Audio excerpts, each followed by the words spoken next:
My newest product isn't here because the snow, and I placed the Ulta order and I think I've used up all my money for the year. Oy vey.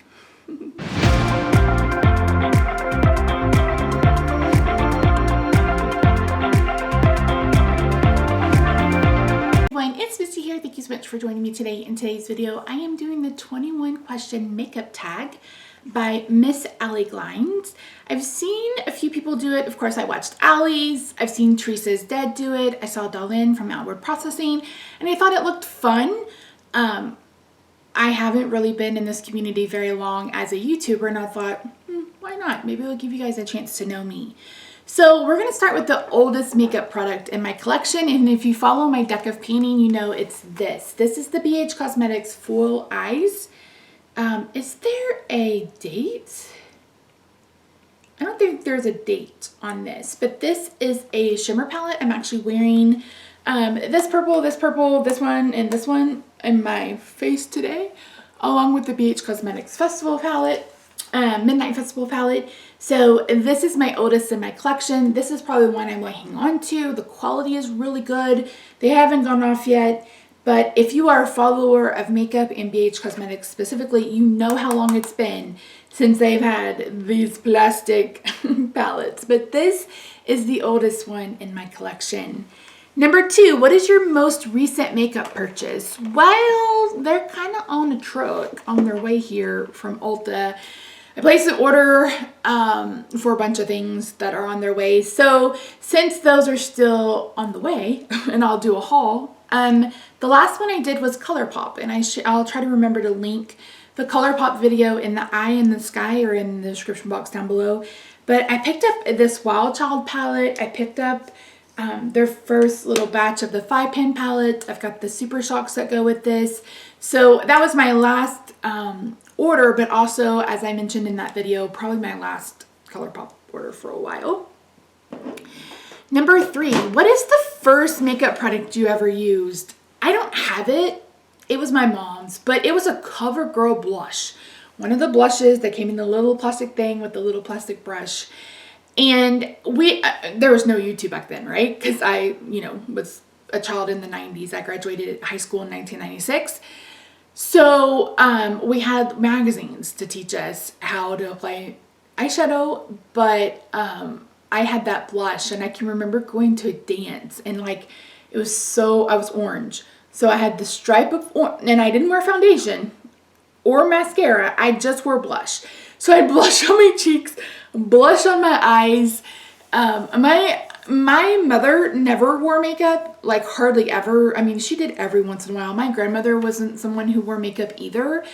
So I never really had anybody to teach me. And it's only been probably 6 years since I've been wearing makeup, full stop, full beat, all of it. So that's the earliest makeup that I wore. And I didn't wear it all the time. I think there were a couple of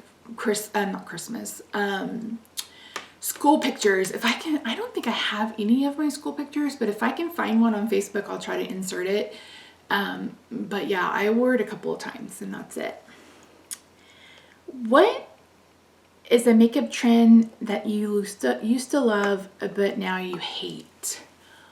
I didn't look at these questions. I haven't thought about these questions again, so this may be a little bit longer. A trend I used to love, but now I hate.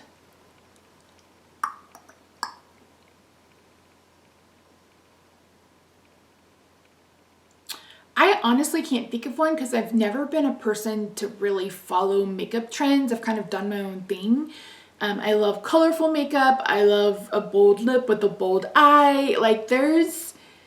There's really nothing. I still love highlighter. Clearly, I still love highlighter. I love lashes. There's really nothing. Oh, no, I never even baked or wore powder, really. So yeah, there's nothing I can think of. Number 5, what is a makeup trend that you used to hate, but now you love? Oh, what did I used to hate?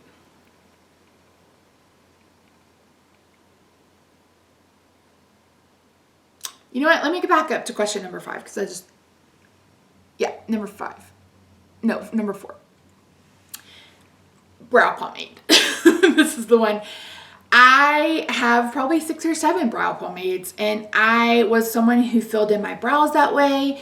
I loved the look of it, but now I prefer penciled in and using, and they might even look the exact same, but I prefer like penciled in and then some brow gel on them. I prefer them a little bit thicker. That's a trend. I mean, I'll insert a picture of when I was 20 and you can see just how thin my eyebrows were. And that was even with some retouching from my friend who could do Photoshop. Like, he added a little bit of eyebrow. If he hadn't, I wouldn't have had any eyebrows. So that's probably a makeup trend that I loved, but now I hate, is thin brows and brow pomade. So one that I hated, but now I love, maybe contouring. I mean, I have a really fat face, and I am not someone who, there are some people, and if that makes them feel great, then go at it. But I am not one who will like put bronzer or contour on my double chin. Number one, it's a gobbler, and all it would do is look dirty. So I've never been one to contour here, but I do like, I mean, I'm native, so I have high cheekbones, and I really like to accentuate that a little bit. And I'll add some bronzer or contour to my forehead because it's about a 5 head. So it wasn't something that I ever thought I would be into, but probably contour is one that I used to hate now. I don't know that I love it, but it is something that I've incorporated into my routine. What's your favorite step in your makeup routine? Probably eyeshadows. Eyeshadow, yeah. I love to play with color. I'm the same way over on my Jolly Fat Elf channel when I make cards and stuff. I love to play with color. I love this sunset look. I love doing color on my nails. So I think my eyeshadow is my first, like, and it's the first thing I do other than my brows, but the second would have to be foundation. It doesn't show up so much on camera, but in real life, I deal with a lot of redness, like a lot of redness, and you can see some that still comes through on my chin. So I love when I put on foundation and I can kind of hide that. It kind of gives me more of a blank slate. So I would say eyeshadow first, followed closely by foundation and concealer. What is makeup product you can't live without?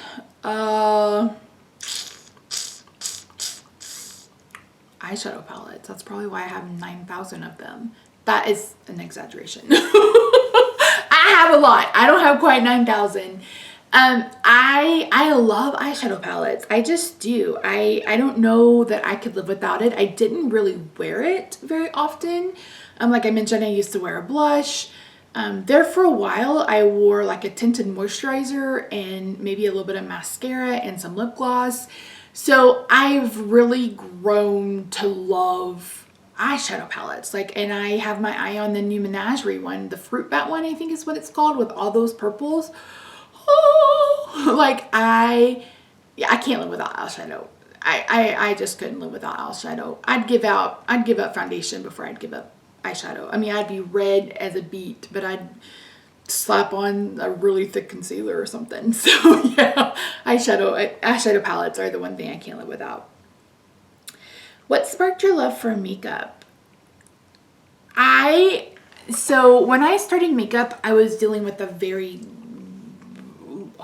it was the very first time in my life I really dealt with depression and anxiety. And I'm going to say that I'll get into it a little bit, but I'll try not to go too far. So if you're triggered by that, I'm sorry, but I'm just going to touch on it a little bit and then we'll move on. So in 2015 is really when I started getting into makeup. And I think I've talked about this before, but I go through moods on YouTube. I don't watch regular TV. Like, we have a TV for my husband, not for me. I either read books or I watch a YouTube video. And I go in kind of spurts. So I'll watch like beauty content, watch it, get into makeup, love it, do all the things, and then I'll move on to like soap making. And then I'm watching all the soap making, and I'm only watching soap making, and I want to make soap. And then I've been focusing on fasting, so I've been watching all the fasting videos. I've really been interested in this Tati without a crystal ball drama. And Emily D. Baker, I'm in love with, I don't want to say I'm in love with her, but I love her content. She's my age. I feel like I can relate to, you know, her and I being a little bit older on YouTube. And I just relate to her so much, and I love that content. So I've been watching a ton of her videos, and that's gotten me into some other drama channels. So I kind of go in spurts. So in 2015, I was dealing with a really, like, it was the first time I was aware that I was depressed, and I was having panic attacks, like, often. So one way that I've medicated is either eating or buying. And that's kind of when I started buying makeup. And I didn't buy a lot to start. I did, you know, I don't remember whose videos I watched. I know I watched one from Nikki Tutorials. I watched like a one from Tati. I just watched a couple of people, and I knew that I wanted cream products. So my very first order from Sephora was like a Brow Wiz, the Cover FX contour palette, the cream contour palette. I'm pretty sure I ordered a Cargo cream blush. Maybe it wasn't Cargo. And then like I just ordered like mostly base things, and that's kind of where that started. And then I've watched Emily Noel for years, and I really got into eyeshadow. Like I started wearing eyeshadow more. I don't even remember what my first eyeshadow palette was. It had to be the Carly Bible palette from Beach Cosmetics. I think that was my first like eyeshadow order. So that's kind of what sparked my love of makeup. And one thing that has really, it helps me feel better, especially now that I'm disabled and I'm home all the time. Like I went through, I grieved. It was like grieving a death when I had to quit my job because of my diseases that make it impossible to be mobile.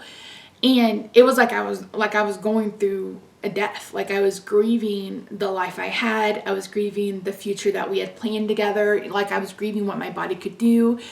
So I wasn't leaving that. Like I was just like, so quarantine hasn't been that hard for me. It's not that different, except now I just don't go to therapy and I don't go to doctor's appointments as much as I used to.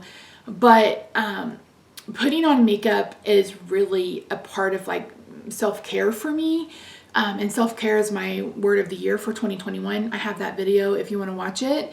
So like putting on this full face, like yesterday I got on Instagram live on my At Home with Missy thing, and I put on a full face of makeup, and not even 2 hours later I washed it all off. It's relaxing for me. It makes me feel like I've gotten up and I've put something on my face. I love the look of it. I'm taking pictures for the looks I'm doing. So it really just helps me be in a better place. So makeup is really something that I can be creative with. That's really just for me, and I can just sit down and play. So it was 2015 when my real interest was sparked by makeup. Sorry, that was that was a lot, right? What is the worst makeup look you've ever done? I don't know that I have any pictures of the worst makeup look I've ever done. I did a makeup look, my very first halo eye. I will try to remember what videos I filmed, but it was blue and purple, and I felt like I looked like Mimi from Drew Show. Everybody gave me so many compliments for that eye look, but I didn't like it. I just didn't care for it. So yeah, if I can remember, I will find that picture and post it for you. What is your favorite makeup look you've ever done? I actually have two. One of them was a look I did for some pictures I was trying to start like move my blog over and have a blog redo. That's a whole other story for a different day. I'm out $3,000 and no work got done. Anywho, so I needed to take pictures for the blog. So it was like the very first time I wore lashes. I did a really pretty eye, and I just looked really, really pretty. But the other one is my profile picture here on YouTube. I did a full face of Profusion, and I was wearing just their tinted moisturizer, and I did like a peachy look on the eye, and I had their lashes on, which their lashes are amazing. And there's one with my glasses on, which are these. These are my glasses. If you haven't seen this pair, finally fixed them. And I was wearing these glasses in one of them. It's just, my skin looked beautiful. I had it, like, it was very monochromatic, but it was also very glowy and very beautiful. I just got my hair did that day. Like, I just felt really, really beautiful in that makeup look. And it's one that I'm glad I have pictures of, because it's just so pretty. Like, I really, really love it. I think I looked beautiful.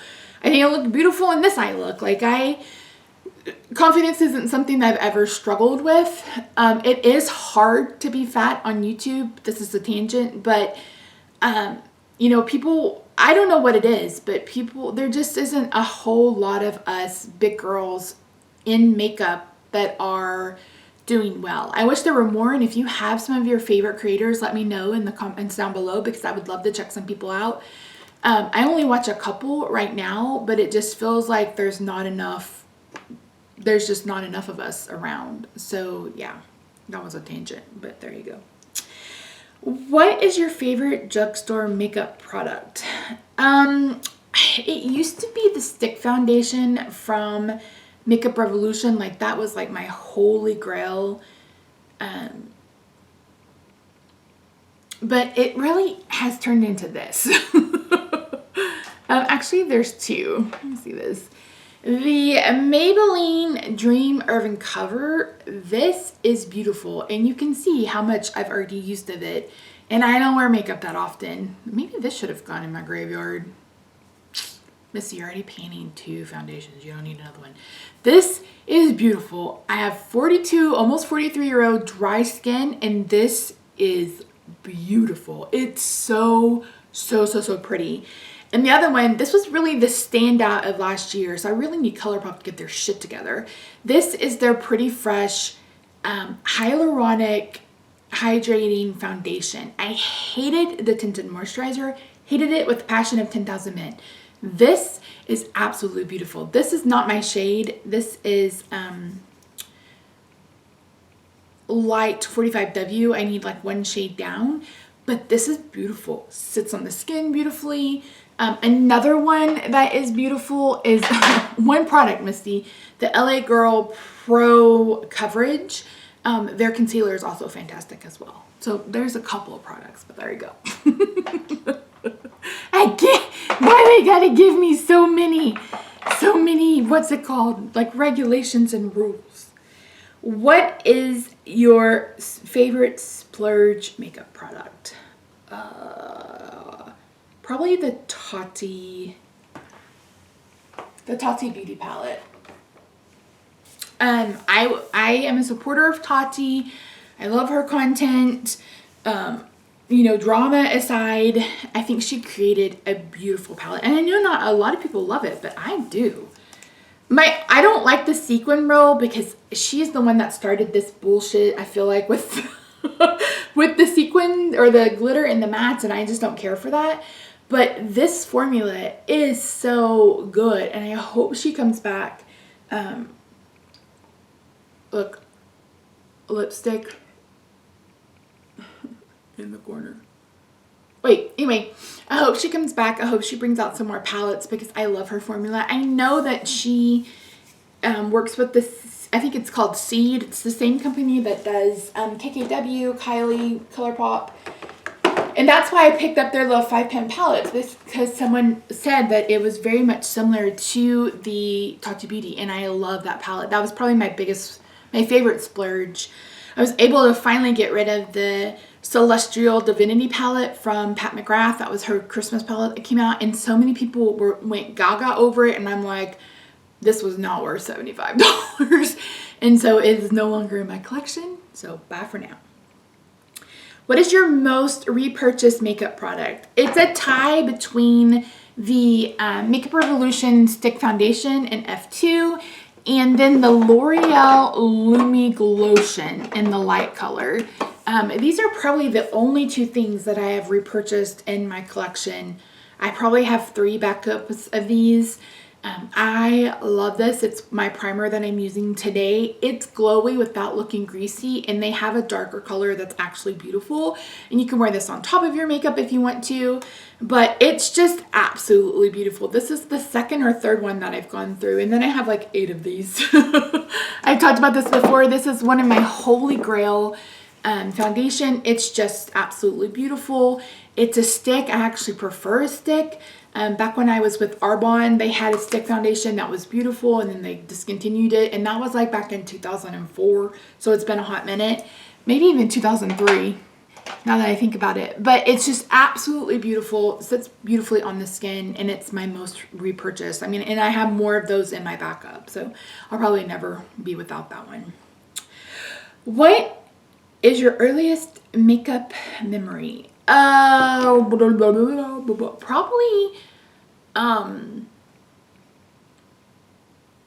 gosh, it had to be a Halloween. I remember my uncle was living with us at the time, or we were living with them. I don't remember. He had gotten made up real scary. But my mother, she had done, I don't remember what she was going to be, but she'd done like this really dark, smoky eye, and, it was just really pretty. I just remember like looking at her, and she just looked so different because she never wore makeup. So to see her in this full face of like all of this like dark eyeliner and lips and vampy, it was just really, I just remember going, oh, that's really, really pretty. What is your favorite, what is your favorite place to shop for makeup? I'd have to say either Ulta or Shop Miss A. I need to do a Shop Miss A video. Someone was talking to me about it yesterday in my live video. I brought it up. I love so many things from Shop Miss A. I love their lashes. I'm wearing their lashes today. These are the Alexis. I got a 5-pack of them. They're so pretty. Clear band, easy to work with. I use their sponges. I love their foundation. These little drop foundation, $1.88. It's beautiful. $1.88 or $1.55, I don't remember. Their concealer, their Paw Concealer is like my absolute favorite. I just bought the velour eye shadows and the velour highlighters. The AOA Studio is my favorite. I stay away from almost everything else, but AOA hasn't really steered me wrong. Their cream blushes are beautiful. Their lipsticks are beautiful. Their lip glosses are beautiful. Like their magnetic palettes are beautiful. They have so many beautiful things. So I really, really love to shop at Miss A, and most of them are $1. You don't pay more than $2 unless you're buying like their brushes. I love their brushes. I use their brushes every day.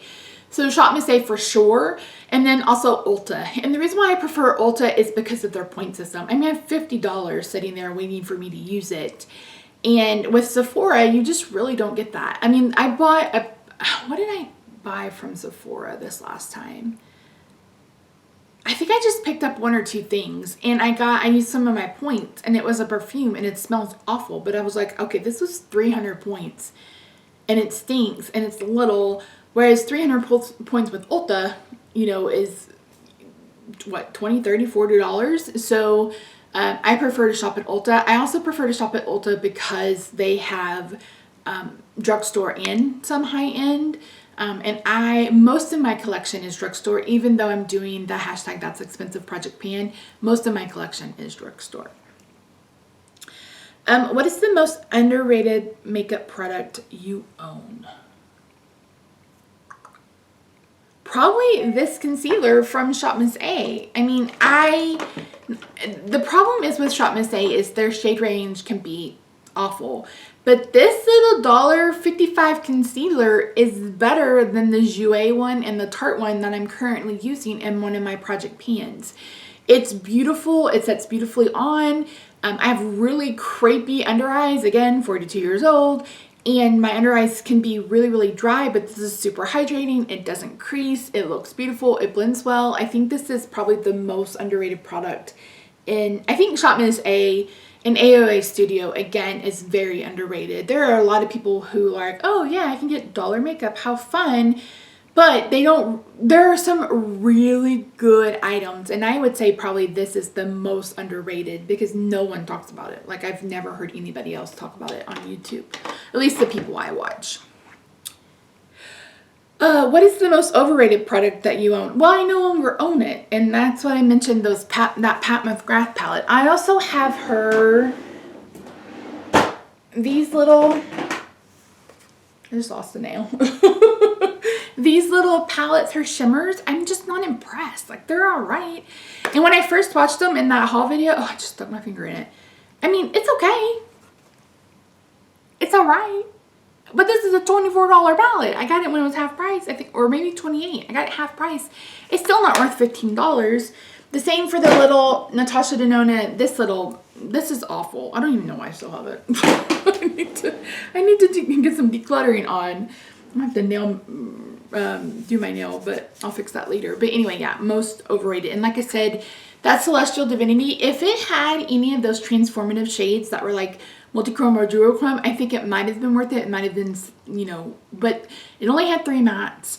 And the shimmers, I just didn't care for them. The person who bought it, she loves it, and I'm glad she does, and I hope she enjoys it for many years to come. And if it's something that you love, I hope you enjoy it. But for me, no, it would be really hard pressed for me to buy a Pat McGrath palette or a Natasha Denona big palette, because I just no, not impressed.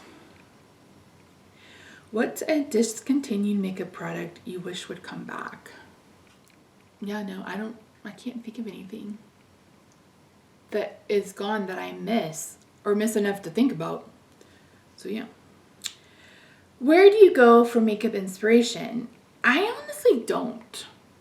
I mean, I'll watch YouTube videos, and mostly it's just to like hear reviews on products or just to listen to them talk. Like, I love Get Ready With Me's and Q&As and stuff like that.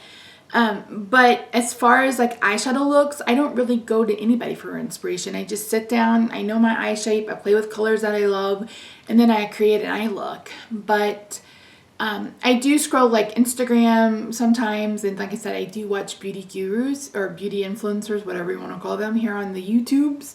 But yeah, I've never been someone who's like, oh, I want to recreate that look, and then I sit down and try to recreate it.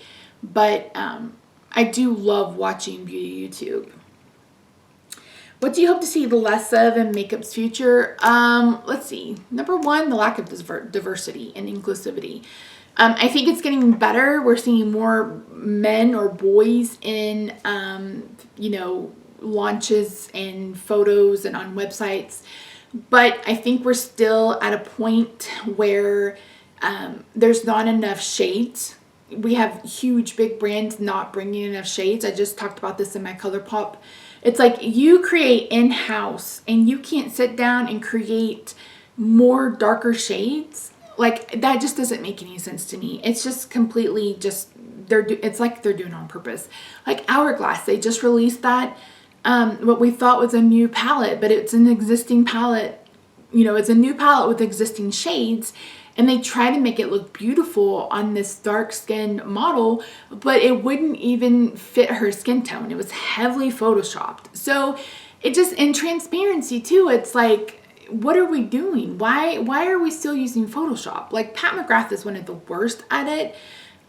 Like, all of her shadows, like Alex, who does her eyeshadow, says she photoshops it and she changes the colors and does this. And it's like, why are we doing, that's false advertisement. Kim Kardashian, she did a video about her new color correctors, and it's like Robert Welsh did a video. She's like, she already has coverage under her eyes. It's like, can't we get away from not having enough shades and lying? I mean, that's basically false advertisement, and it's lying. The same thing going for influencers. It's like, just say you're sponsored. Just say I'm sponsored. They've paid me, whatever you need to do. Stop hiding that. I mean, come on. We know you're getting paid. We know a sales pitch when we hear one. So I just don't understand any of that. But I think the number one is the diversity and the inclusivity. It's 2021. There's no reason for it. There's absolutely no reason for it. And there are so many great people of color creators, men, women, transgendered, all of them here on YouTube, on Instagram, on Twitter. It would take nothing for these companies to reach out, offer to pay them, and have them test with colors, etc. I know now it's a little bit different because of COVID, but yeah, I just don't understand it. I just don't get it, and I hope we see less of that. And last but not least, so a lot of things. I'm so tired of Jeffree Star. I'm so tired of James Charles. I'm so tired of these 4 or 5 influencers who have all these millions of people who stay in drama, who are just garbage humans, and we give them a platform. I want to see more smaller creators. We need different influencers in the top tier of influencers. Like, we need new blood. Look at all of these great creators who have 5, 6, 1,000 subscribers, or people in the 50s or the 60s or the low 100s in subscribers who are putting out quality content. They're not garbage humans. We're not highlighting the drama or those kinds of things. I'm just done. And if you have to ask me what makes Jeffree Star a garbage human, you might as well unsubscribe from me from right now, because I could film a 2-hour video on what makes Jeffree Star a garbage human, in my opinion.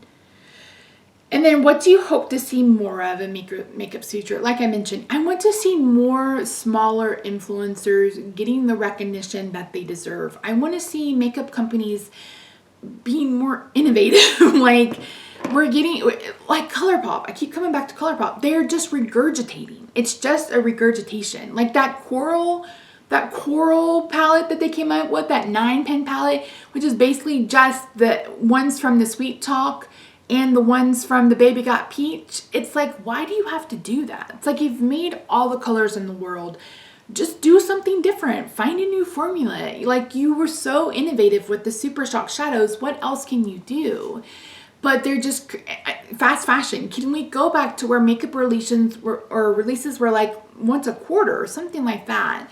I think there's just excess, and all of these influencers coming out with their own brands. I mean, that's cool. I mean, good for them if that's what you really, really, really want to do. But it's like, do we need 5,000 makeup brands?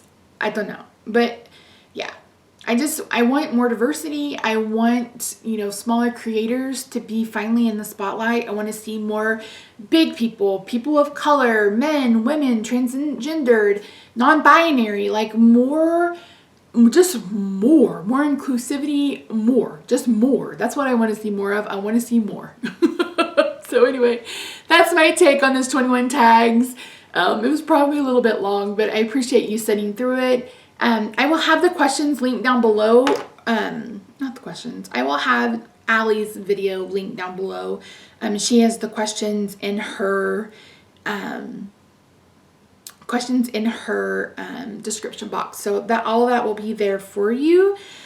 I have opinions. I'm a Taurus. What do you want me to say? What do you want from me? Okay. All right. Thank you guys so much for joining me. I really do appreciate you. If you like my humor, if you like my opinions, don't forget to subscribe, share, like, do all the YouTubey things. All of the info is in the description box down below, and I will see you guys in my next video. Bye for now.